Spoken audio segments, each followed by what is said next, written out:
introduce a small orphanage located in the Bukit area in Bali.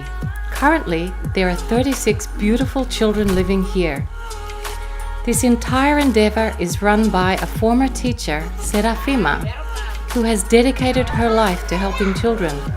This orphanage operates via donations, and you can easily help these children by bringing some necessary items such as toiletries, toothbrushes, soaps, socks, and so on.